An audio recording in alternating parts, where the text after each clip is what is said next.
As the world's strongest man and as a healthcare professional, I think strongman might be the healthiest sport to ever exist. Before you go make a comment, please hear me out. Watch this to the end and then let me know your thoughts. Now, first of all, let's talk about health and what health actually is. I went and looked up the World Health Organization definition of health, which is, quote, a resource for everyday life, not the objective of living. Health is a positive concept emphasizing social and personal resources, as well as physical capacities. Now, in 2009, research publishing in The Lancet defined health as the ability of a body to adapt to new threats and infirmities.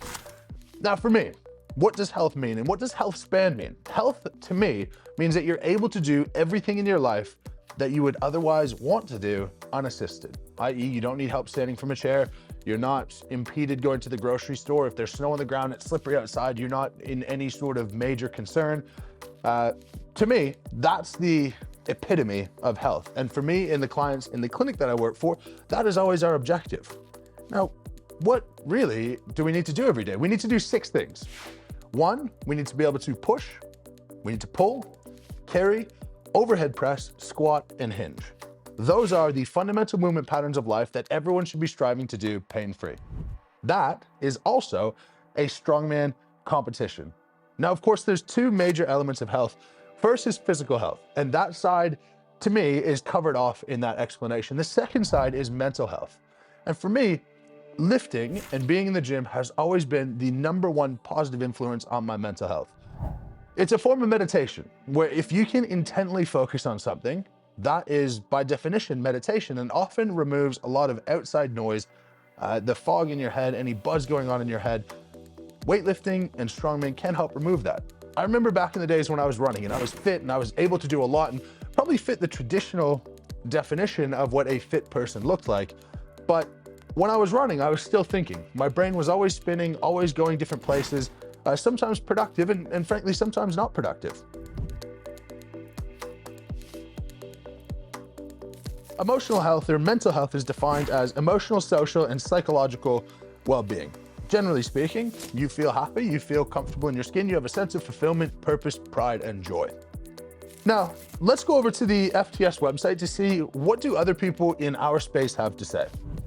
Now, Tyrel Detweiler emphasizes that pursuing peak athletic performance often entails sacrificing overall health.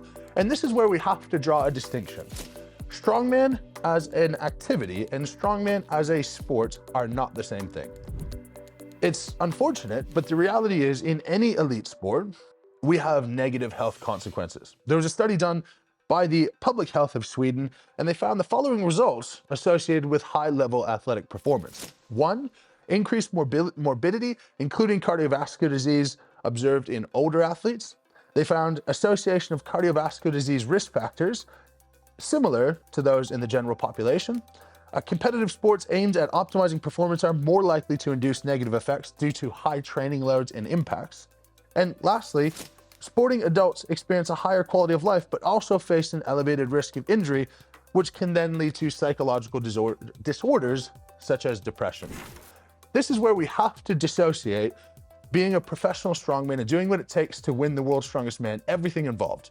When it comes to diet, supplementation, exercise, body weight, general movement, lifestyle, we have to put that aside. And we have to get back to what is the actual root of strongman and strength sports in the beginning.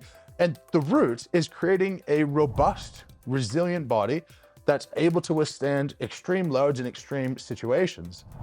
In the end, if you want someone to help you move, do you want a marathon runner or do you want a strongman? What's really interesting though is that resistance training and lifting heavy in general, according to the research, has actually been shown to have similar positive effects on your cardiovascular health, on your reduced risk of diabetes, on your reduced risk of insulin resistance, reducing the risk of fatty liver disease.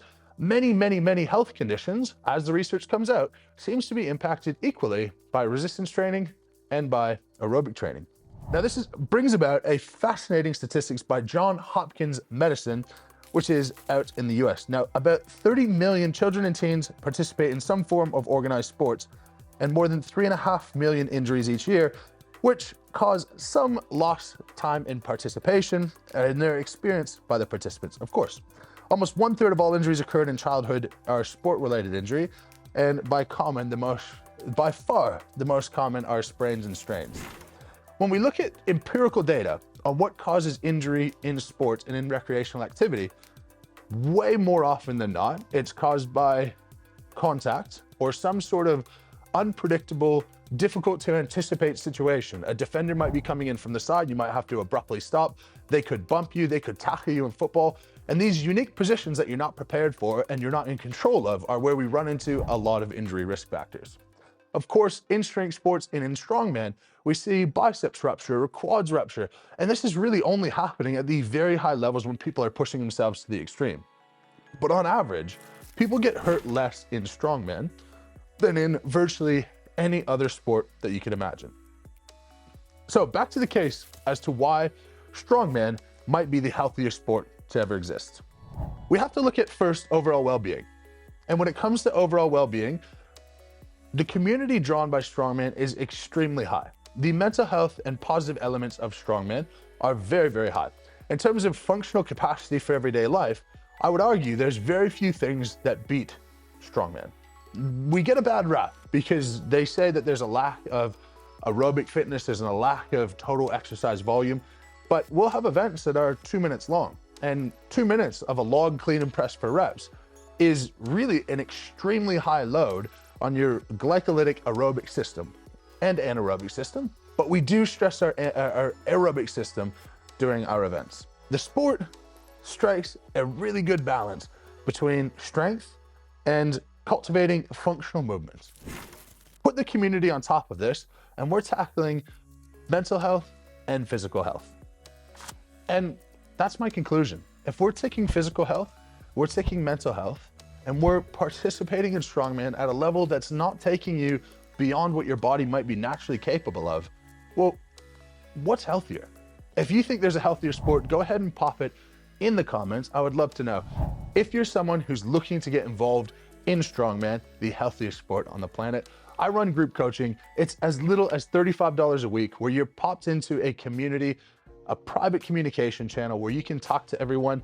You have weekly meetings where you can jump in and speak to me. You have a program that runs alongside, and you have weekly education. You'll also get all of your videos reviewed, and we tie that all in to one package, all to try to make sure that you can be the healthiest, strongest, most functional version of yourself. We've got two options. One is Body Kickstart, which is designed more for lower level recreational type people who want to be as healthy as possible. And we have Strong by Mitchell Hooper, which is for people who want to be the absolute strongest version of themselves, maybe in omission of some of their health markers, and how could you be as strong as humanly possible. If you're interested, check the links in the description. Otherwise, subscribe to the channel, turn on the notification bell, and we can't wait to see you in the next video. As always, lift heavy, be kind, and thank you very much for watching.